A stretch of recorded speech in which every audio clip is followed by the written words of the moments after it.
Hello student, welcome back to my YouTube channel. তো আজকে রাসায়নিক গণনার পার্ট 3 নিয়ে আমি আলোচনা করব। আগের দিন পার্ট 2 পর্যন্ত আমি আলোচনা করেছিলাম মাত্র 5টি বিক্রিয়া। আজকে 6 নম্বর থেকে শুরু করব। তো ক্লাসটি ফলো করো। আর এখনো পর্যন্ত যারা আমার চ্যানেলটি সাবস্ক্রাইব করেনি তারা অবশ্যই চ্যানেলটি সাবস্ক্রাইব করে নাও।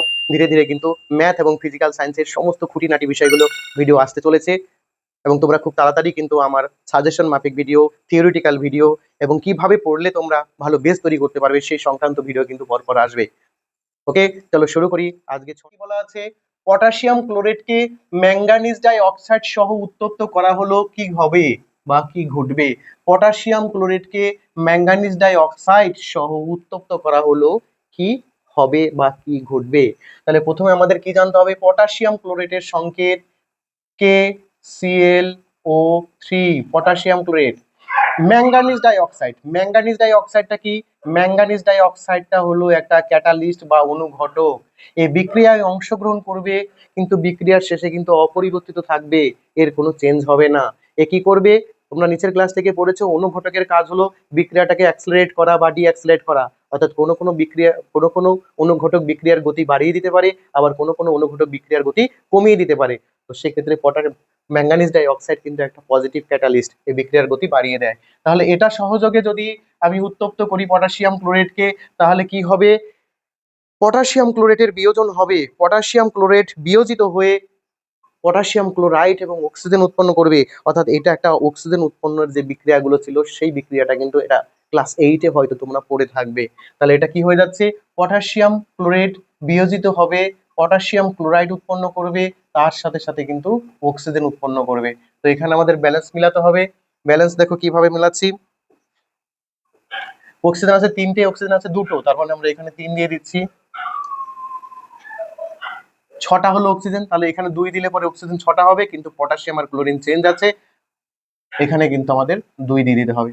ও আর একটু ভুল হলো, এই যে ম্যাঙ্গানিজ ডাই অক্সাইড, এটাকে লিখতে আমি একটু ভুলে গিয়েছি। ম্যাঙ্গানিজ ডাই অক্সাইড কিন্তু এখানে বিক্রিয়ার সাথে কিন্তু অপরিবর্তিত থাকবে, এর কিন্তু কোনো চেঞ্জ হবে না। এটা ফুল বিক্রিয়া। দেখো, potassium chloride manganese die oxide সহযোগে উত্তপ্ত করা হলে পটাশিয়াম ক্লোরাইড অক্সিজেন আর ম্যাঙ্গানিজ ডাই অক্সাইড কিন্তু নিজে অপরিবর্তিত থাকবে, এর কিন্তু কোনো রকম চেঞ্জ হবে না। ব্যালেন্স করে দিয়েছি। এই বিক্রিয়াটা তোমরা আশা করি রেডি করে নেবে। পরে 3 নম্বর বিক্রিয়া হচ্ছে কিউপ্রিক অক্সাইডকে হাইড্রোজেন দ্বারা বিজারিত করা হলো, কি ঘটবে। কিউপ্রিক অক্সাইড মানে কি? CuO। কিউপ্রিক অক্সাইডকে কি দ্বারা বিজারিত করা হলো? হাইড্রোজেন দ্বারা বিজারিত করা হলো। কি হবে? ধাতব কপার উৎপন্ন করবে, তার সাথে জল উৎপন্ন করবে। এটা হলো বিক্রিয়া। বোঝা গেল? বিজারণ হয়েছে কোথায়? বিজারণ হয়েছে অক্সিজেন এখান থেকে কপার থেকে বেরিয়ে গেছে। অক্সিজেন যদি বেরিয়ে যায় তাহলে সেখানে বিজারণ হয়। তাহলে হাইড্রোজেন দ্বারা বিজারিত ধাতব কপার উৎপন্ন করেছে। বোঝা গেল ব্যাপারটা? তো ব্যালেন্স আছে কিনা দেখে নি। অক্সিজেন একটা একটা, কপার একটা একটা, হাইড্রোজেন দুটো, হাইড্রোজেন দুটো। তাহলে এটাও কিন্তু আমাদের অটো ব্যালেন্স রয়েছে, এখানে ব্যালেন্স কোনো প্রয়োজন নেই। এই যে বিক্রিয়া আছে 8 নম্বর বিক্রিয়াটা দেখো, মার্কিউরাস অক্সাইডকে উত্তপ্ত করা হলো, কি হবে? মার্কিউরাস অক্সাইড, তার মানে এটা কি হবে দেখে নিই আমরা বিক্রিয়াটা।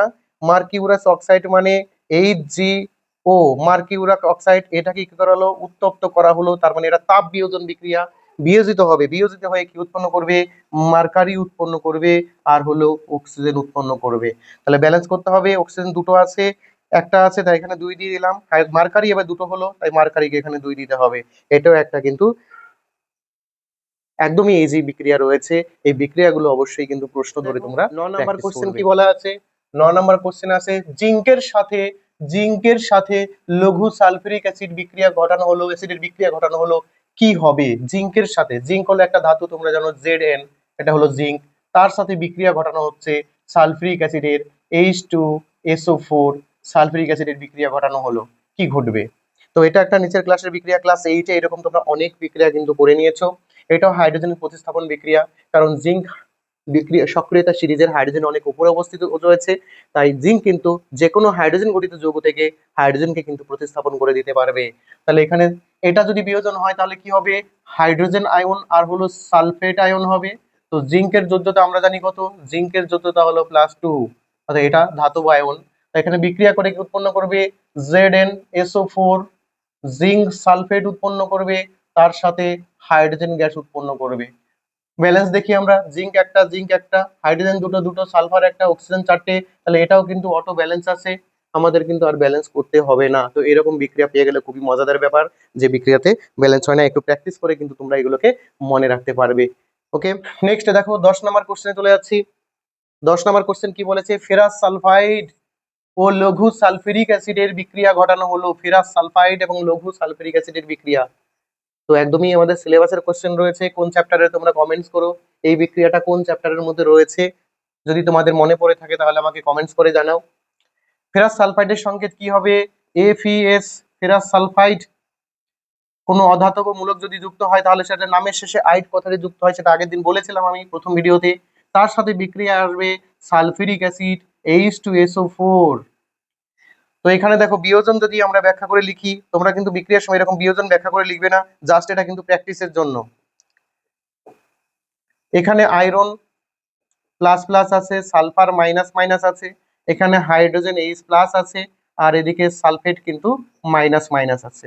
তাহলে যদি বিক্রিয়া যদি সংঘটিত হয় তাহলে কার সাথে সাথে হবে, আয়রন চলে যাবে সালফেটের সাথে, তাহলে এখানে ফেরাস সালফেট উৎপন্ন করবে FeSO4। আর কি উৎপন্ন করবে, এই সালফার আর হাইড্রোজেন মিলে গিয়ে H2S হাইড্রোজেন সালফাইড উৎপন্ন করবে। হাইড্রোজেন সালফাইড এবং ফেরাস সালফেট উৎপন্ন হচ্ছে। বিক্রিয়াটা সমতা দেখে নিচ্ছি, আয়রন একটা, সালফার একটা, অক্সিজেন চারটে।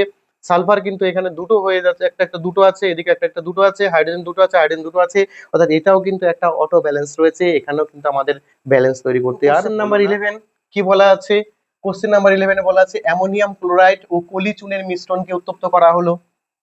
এই বিক্রিয়াটা কিন্তু তোমাদের কাছে খুব চেনা চেনা বিক্রিয়া, আমাকে কমেন্টস করে জানাও এই বিক্রিয়াটা তোমরা কোন চ্যাপ্টারে পড়েছো। তো দেখে নাও কতটা সহজ বিক্রিয়া। অ্যামোনিয়াম ক্লোরাইড, দেখো অ্যামোনিয়াম ক্লোরাইডের ফর্মুলা প্রথমে আমাদের জানতে হবে, NH4Cl, এটা অ্যামোনিয়াম ক্লোরাইড। পলিচুন, ক্যালসিয়াম হাইড্রোক্সাইডকে পলিচুন বলা হয়ে থাকে, ক্যালসিয়াম হাইড্রোক্সাইড। এদের বিক্রিয়া কি হবে, তাহলে আমরা বিয়োজনটা একটু ব্যাখ্যা করে নিই। অ্যামোনিয়াম ক্লোরাইড এটা যদি ভাঙে তাহলে এটা বিশ্লিষ্ট হয়ে কিন্তু অ্যামোনিয়াম আয়ন আর হলো Cl মাইনাস আয়ন তৈরি করবে। এই অংশটা যদি ভাঙে তাহলে ক্যালসিয়াম আয়ন আর এখানে হাইড্রোক্সিল আয়ন কিন্তু তৈরি করবে। তো বিক্রিয়া কার সাথে কার জুড়ে যাবে, এখানে দেখো কার সাথে কে জুড়বে, ক্যালসিয়ামের সাথে ক্লোরিন জুড়বে। অ্যামোনিয়াটা, এই যে অ্যামোনিয়াম মূলকটা আছে, এই অ্যামোনিয়াম মূলকটা ভেঙে কিন্তু অ্যামোনিয়া তৈরি করবে। তাহলে আমি এখানে কেমিক্যাল রিয়াকশনটা লিখে নিই। ক্যালসিয়াম ক্লোরিনের সাথে যুক্ত হবে, ক্যালসিয়াম ক্লোরাইড উৎপন্ন করবে, প্লাস অ্যামোনিয়াম মূলকটা ভেঙে কিন্তু অ্যামোনিয়া তৈরি করবে, আর হাইড্রোক্সিল মূলক আর একটা হাইড্রোজেন মিলে গিয়ে এখানে জল উৎপন্ন করবে। তো বিক্রিয়ার সমতা সমীকরণ আমাদের বের করে নিতে হবে। তো বিক্রিয়ার সমতা সমীকরণ কি হবে, দেখে নাও। এখানে হাইড্রোজেন আছে 4টে আর দুটো 6টা, এখানে হাইড্রোজেন আছে 3টে, দুটো 5টা, হবে না। তাই ব্যালেন্স করার জন্য আমরা কি করব, এইখানটায় চেঞ্জ দেব। তাহলে হাইড্রোজেন হলো 6টা, দুটো 8টা, আর এখানে হাইড্রোজেন হলো 4টে আর দুটো 6টা।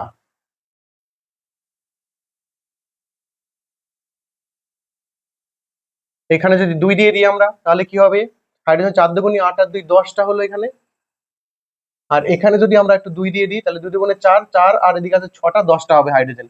তাহলে হাইড্রোজেনের মোট সংখ্যাটা পেলাম আমরা 10টা করে পাচ্ছি। এবার নাইট্রোজেনকে মেলাচ্ছি, নাইট্রোজেন এখানে আছে দুটো, নাইট্রোজেন আছে দুটো, তাহলে নাইট্রোজেনও চেক হলো আমাদের, নাইট্রোজেন আমরা দুটো করে পাচ্ছি। ক্লোরিন চেক করি, ক্লোরিন আছে দুটো, ক্লোরিন এখানে আছে দুটো, তার মানে আমাদের ক্লোরিনও চেক হলো, দুটো করে আছে। ক্যালসিয়াম এখানে আছে একটা, ক্যালসিয়াম আছে একটা, তাহলে আমাদের ক্যালসিয়ামও চেক হলো, কিন্তু একটা করে আছে। অক্সিজেন আছে দুটো, অক্সিজেন এখানে আছে দুটো, তাহলে এখানে আমাদের অক্সিজেনও কিন্তু চেক হয়ে গেল, দুটো করে আছে। এই হলো আমাদের সমতা বিধান। আশা করি বিক্রিয়াগুলো তোমরা লিখে লিখে প্র্যাকটিস করে মনে রেখে দেবে, কারণ এই চ্যাপ্টারে 3 মার্কস যদি তোমরা না ক্যারি করতে পারো তাহলে 90 নাম্বার থেকে কিন্তু 3 মার্কস কমে যাবে।